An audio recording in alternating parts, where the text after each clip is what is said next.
कि आज किसी ने पूछा है, मरते समय यदि कोई संसार का स्मरण कर रहा हो और उसे कोई भगवान नाम सुनाए तो भी क्या उसका कल्याण हो जाएगा? बड़ा अच्छा प्रश्न है। देखो, 3 बात है। अच्छा, ये पूछने वाला कहीं अपनी व्यवस्था तो नहीं कर रहा कि भाई हम ना भी करें, हमको कोई सुनाई दे तो क्या हमारा कल्याण हो जाएगा? खैर, मैं कह रहा था 3 बात है इसमें। पहली बात, तो अंत समय में भगवान ने विशेष छूट दी है।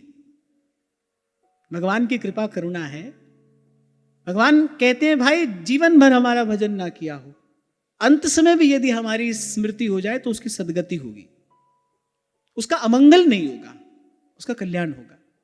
तो पहली बात तो यहां भगवान की कृपा का दर्शन करना चाहिए। अंत समय के लिए भगवान ने यह छूट दी है। अच्छा, दूसरी बात, मान लो वो जो मरणहार व्यक्ति है वो संसार के चिंतन में लगा है, लेकिन यदि उस स्थान पर कोई भगवान नाम का कीर्तन कर रहा है तो आगे आप श्रीमद् भागवत में श्रवण करेंगे, वहां यम के दूत तो आ नहीं सकते।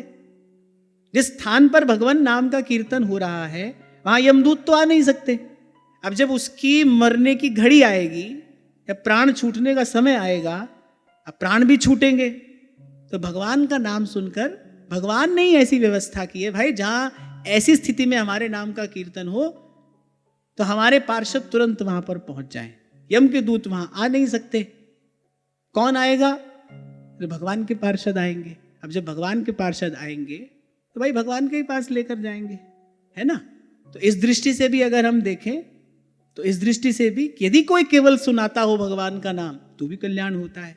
और तीसरी बात, यदि सुनाने वाले का उद्देश्य ये है कि भाई इसका जीव का कल्याण हो जाए, फिर तो उसके कल्याण में कोई संशय नहीं है, फिर तो उसका कल्याण अवश्य होता है।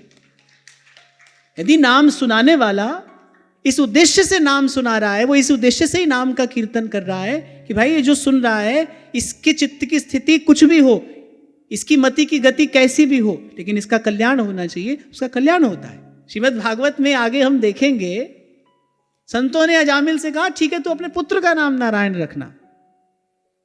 पुत्र का नाम तो भगवान के नाम पर बहुत लोग रख लेते हैं, पर अजामिल का कल्याण हुआ। क्यों? क्योंकि जो संत थे जिन्होंने नाम रखने को कहा, उनका ये संकल्प था, उनकी ऐसी पवित्र भावना थी, भाई इस जीव का उद्धार होना चाहिए, इसका कल्याण होना चाहिए।